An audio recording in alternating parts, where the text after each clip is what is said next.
Bonjour à tous, je m'appelle Diego Portillo, j'ai 24 ans et je suis apprenti ingénieur sécurité à la Farge Ciment à l'usine de Saint-Pierre-la-Cour. Dans le cadre de ma formation d'ingénieur sécurité, environnement et prévention des risques, j'ai effectué un stage de 9 semaines à l'étranger. Je vais maintenant vous raconter pendant 20 minutes ce que j'ai fait pendant mon stage au Salvador. J'ai décidé de postuler au Salvador, un pays situé au cœur de l'Amérique centrale, pour rentrer chez moi 5 ans après être arrivé sur le territoire français. Je suis parti de l'aéroport de Nantes Atlantique le 27 juin 2014 à 6h55 et je suis arrivé à 8h du matin heure locale le 28 juin 2014. Après 9000 km de voyage, j'ai finalement atterri à San Salvador, capitale du pays. El Salvador est le pays le plus petit d'Amérique centrale. Pour vous donner une idée, il est 26 fois plus petit que la France.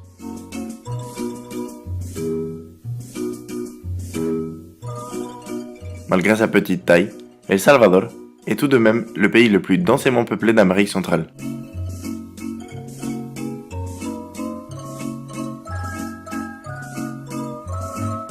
Ce pays paradisiaque possède un climat tropical de 28 degrés Celsius en moyenne, ainsi que des lacs, des rivières, 14 volcans, des ruines mayas, 307 km de plage bordant l'océan Pacifique et situé à 30 minutes de la capitale. Ce ne sont que peu d'éléments qui traduisent déjà la beauté de ce pays.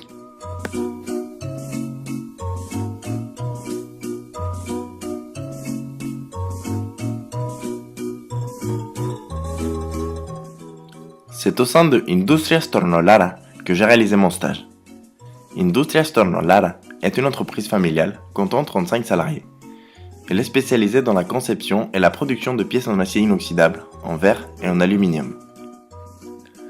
À partir de ces matériaux, ils fabriquent en particulier des rambardes en acier inoxydable, des fenêtres, des marches en verre, des portes pour les cabines de douche,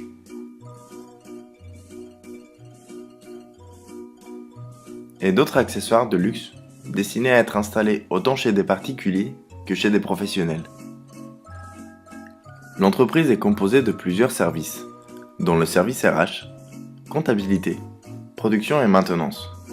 En revanche, elle ne possède pas de service HSE. Je vais tout d'abord vous expliquer la situation actuelle au Salvador en termes de sécurité, environnement et prévention des risques. C'est seulement à partir du 30 avril 2012 que le ministère du Travail et de Prévention sociale du Salvador fait entrer en vigueur la loi générale de prévention des risques dans les lieux de travail pour toute entreprise possédant 15 salariés ou plus.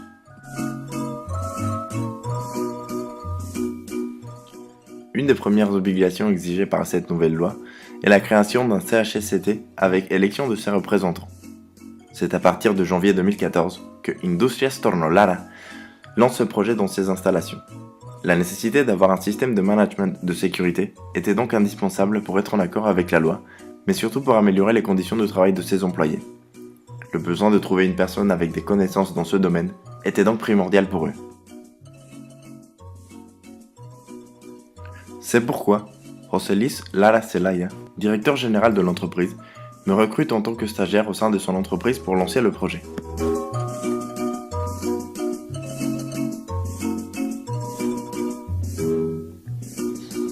Dès mon arrivée à l'entreprise, et même pendant mon recrutement, Joselis m'a fait part de l'importance de développer une culture sécurité dans son entreprise et de conscientiser ses salariés sur ce sujet.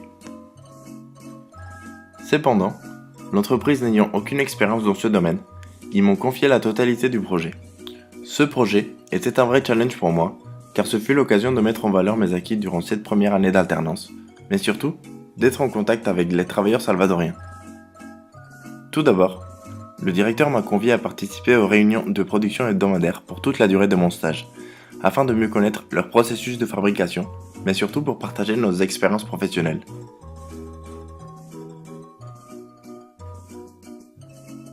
J'ai réalisé des posts dans chaque service pour comprendre le processus de fabrication et pour comprendre le fonctionnement de l'entreprise.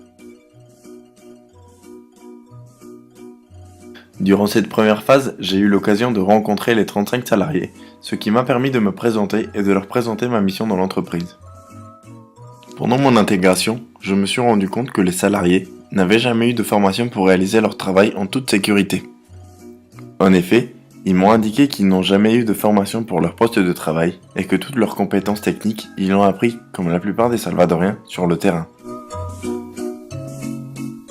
J'ai donc compris que pour commencer à bâtir la culture sécurité, je devais partir des basiques en organisant des formations pour conscientiser le personnel sur l'importance de la sécurité au travail.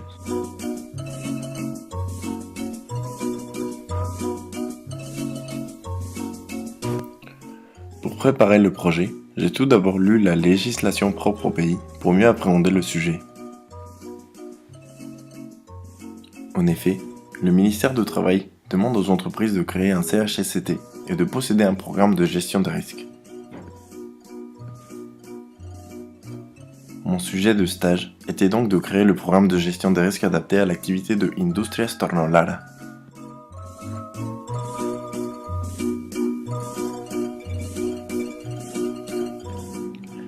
Nous avons mis en place une réunion hebdomadaire d'une durée de 30 minutes pendant laquelle différents sujets de sensibilisation seraient traités. En nous appuyant sur la législation salvadorienne, nous avons décidé de traiter différents sujets tels que les membres et les fonctions du CHSCT, les équipements de protection individuelle, les accidents de travail et la sécurité sociale, la prévention des risques dans les lieux de travail et d'autres sujets destinés à améliorer les conditions de travail des employés.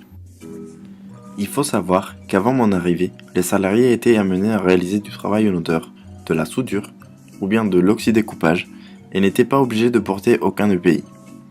Il a donc fallu acheter des casques de sécurité, des gants, des bouchons d'oreilles, des lunettes et tous les EPI nécessaires pour chaque intervention. Ainsi, c'est avec un grand plaisir que j'ai eu la chance de pouvoir préparer et animer ces réunions.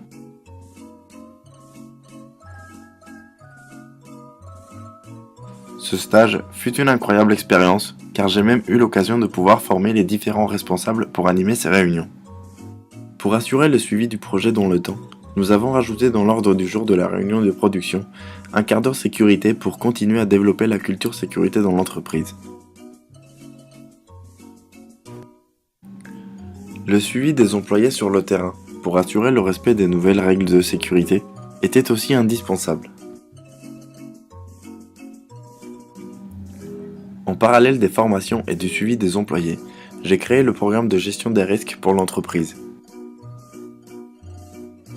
Ce programme contient 14 chapitres que je vais décrire maintenant. Le règlement et les fonctions du CHSCT, les procédures pour les audits, une procédure d'identification, évaluation et registre des risques, une procédure d'identification des registres et des requis légaux, procédure de formation et information, une procédure de contrôle d'hygiène, procédure de contrôle des EPI, procédure de contrôle et suivi des mesures préventives et correctives, étude d'accidents de travail, procédure d'urgence, programme de santé sexuelle, programme des risques psychosociaux, manuel de secours,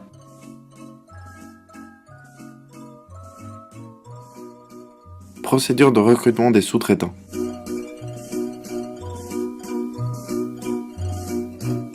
J'ai eu l'occasion de présenter chaque procédure pendant la réunion de production, dans le but de former les responsables à l'utilisation de ces dernières. Ce fut un moment privilégié pour assurer l'application des procédures sur le terrain. Dans cette vidéo, je ne vais pas décrire le contenu de chaque procédure. En effet, le message que je souhaite vous transmettre, c'est plutôt le partage d'expériences qui a permis d'améliorer les conditions de travail des employés. Orgulloso de ser salvadoreño. Ce stage fut une expérience professionnelle exceptionnelle car j'ai eu l'opportunité de pouvoir occuper le poste d'ingénieur sécurité et d'avoir un avant-goût des responsabilités qui lui sont confiées. Mais au-delà de l'apport professionnel, ce stage m'a aussi donné la chance de rencontrer des personnes que je considère dorénavant comme ma famille.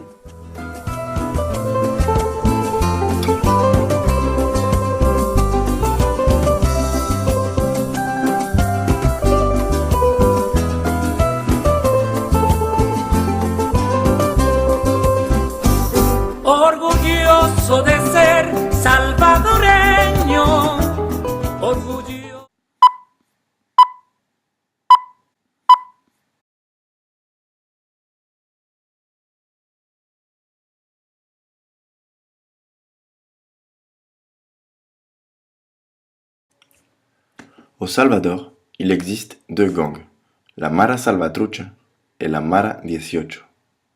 Ces deux gangs se sont confrontés pendant des années dans une guerre sans pitié. Une Mara au Salvador, c'est synonyme de gang délinquante. Au Salvador, plus de 70 000 jeunes font partie d'une Mara. Plus de 70 000 jeunes oubliés expriment leur rébellion à travers leurs tatouages,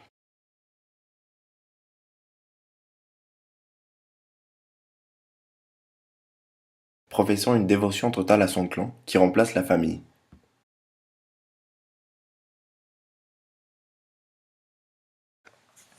Pour y entrer, c'est très compliqué. Si par exemple, un jeune veut entrer dans la Mara 18, il doit être frappé pendant 18 secondes par tous ses membres. Une fille, et représente environ 20% des mareros, doit avoir des rapports sexuels avec 18 membres de la Mara. Cela étant déjà inconcevable à nos yeux, il faut aussi montrer qu'on est capable de tuer un inconnu. Fils de la violence, ce sont les héritiers des gangs formés aux États-Unis dans les années 80 par des immigrants salvadoriens qui ont fui la guerre civile. Trouver du travail à l'époque n'était pas facile, d'autant que les nouveaux arrivants ne parlaient pas anglais. Lorsqu'ils trouvaient enfin un travail, ils étaient attaqués par des gangs qui leur extorquaient leur salaire. Pour se défendre, ils se sont donc regroupés en imitant le fonctionnement des gangs qui existaient déjà. Née dans les ghettos de Los Angeles, la légende Maras se renforce en Amérique centrale par le retour des réfugiés et des immigrants illégaux expulsés vers leur pays d'origine. Ces pays comme le Nicaragua, El Salvador, le Guatemala, le Honduras, qui les accueillent, sont petits, pauvres et sans grande capacité institutionnelle. Les mécanismes de sécurité de l'État qui auraient pu les contenir sont absents. Depuis 1980, les assassinats en relation avec les gangs d'Amérique centrale ont augmenté de 500%. Le gouvernement du Salvador a développé un répertoire de mesures de force pour affronter le problème. Mais ces mesures ont augmenté de façon indirecte l'entrée de nouveaux membres aux Maras. Les personnes vulnérables se voient tentées d'entrer dans un jeu social promu par le narcotrafic. De cette façon, le Salvador devient un couloir de trafic de drogue et d'armes qui a pour conséquence la violence. En 2013, l'Organisation des Nations Unies a fait une étude globale sur les homicides. Malheureusement, le Salvador se retrouve à la 4e position avec un taux d'homicide égal à 41,2 pour 100 000 habitants, ce qui représente un total de 2594 mortes violentes par homicide et armes à feu. Malgré une trêve accordée entre le gouvernement, la Mara 18 et la Mara Salvatrucha en 2012, ce taux reste très élevé et n'évite pas les 13 Salvadoriens assassinés par jour dans le pays. Tous les jours, on retrouve dans les gros titres de l'actualité des histoires tristes de familles qui ont perdu un ou plusieurs membres de leur famille. Ces personnes avaient eu des confrontations avec les Maras à cause de la drogue ou d'armes. Souvent dans les rues de San Salvador, mon trajet quotidien pour aller au travail était perturbé par la police. Quelques minutes plus tard, je comprenais la raison lorsque je retrouvais des voitures de particuliers, des taxis ou bien des bus avec des impacts de balles dans la carrosserie. Souvent dans les rues de San Salvador, je retrouvais des commerçants gissant dans leur commerce. Des commerçants qu'on refusait de payer un impôt illégal demandé par les Maras. L'impôt de guerre, connu comme l'impôt de vie par tous les Salvadoriens. Tout cela n'est qu'un court aperçu de la situation difficile que vit le pays actuellement.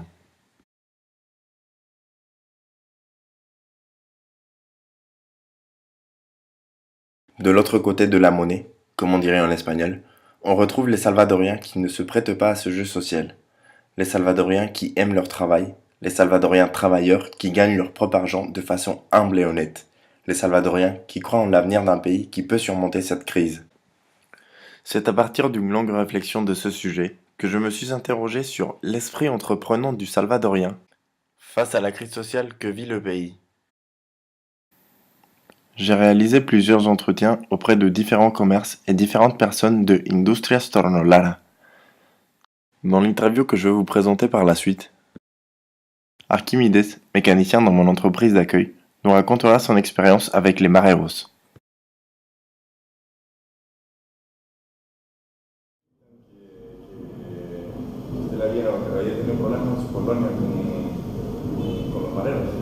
Hoy se va volviendo más real aquello de que dicen, uy, uno tiene que encomendarse a Dios porque no sabe, uno sale de su casa, ¿va?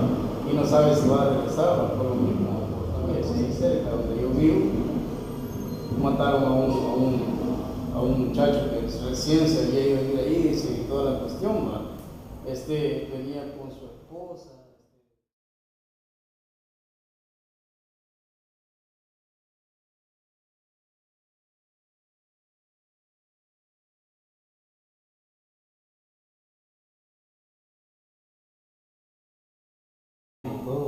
¿Y usted con respecto a su trabajo qué se dijo? O sea, sabiendo que no podía venir y podía perder su día, ¿qué se dijo? Por lo menos ya solo me di cuenta en este día. Y a eso ya le hace falta a mi familia. Yo voy a ver, de todas formas que había caminado. Sí, entonces, ¿a usted qué es lo que lo motiva a trabajar, digamos, a salir, a sobrepasar esta situación? Como le digo, como trabajamos, digamos, para ganar el pan de cada día, para mi familia. Tengo una niña de 1 año, 8 meses, ¿verdad?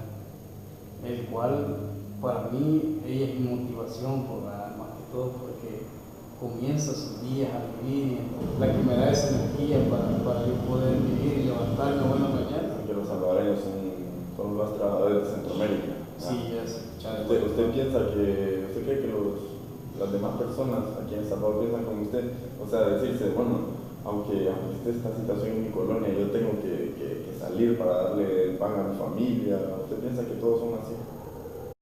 Es como una forma de educación que nos van guiando desde pequeños, que el salvadoreño es bien trabajador, a desenvolverse en su trabajo, en lo que sea, de lo que sea, ¿verdad? Con tal de ganarse el pan honradamente, ¿verdad? O sea, sí hay un buen porcentaje de personas que sí piensa igual, a pesar de tantas cosas. Hay gente todavía con buen corazón, gente que piensa que no todo está perdido, que todavía hay una poca pero esperanza todavía. Todo cansa también, ¿verdad? Entonces igual. Cuando usted gana, le ajusta para todos sus gastos, sus quincenales o mensuales. La verdad no me ajusta, hay que trabajar, ¿verdad? Y pues bien o mal, pues, hay trabajo, gracias a Dios, para poder por lo menos decir a mí, aquí está.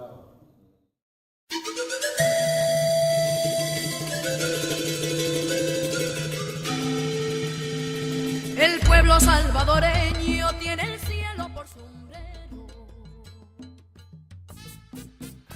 Avec cette vidéo, je souhaite vous transmettre un sentiment d'admiration pour ce pays et pour ses habitants. De l'admiration pour leur esprit combattant.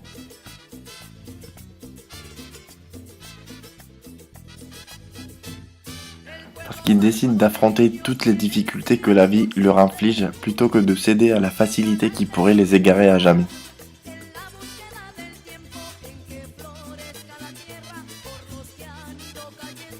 Je souhaite de même vous faire prendre conscience de la liberté que nous avons en France de pouvoir sortir de chez nous sans crainte. Si vous voulez en apprendre plus sur ce beau pays, je vous invite à suivre ce lien.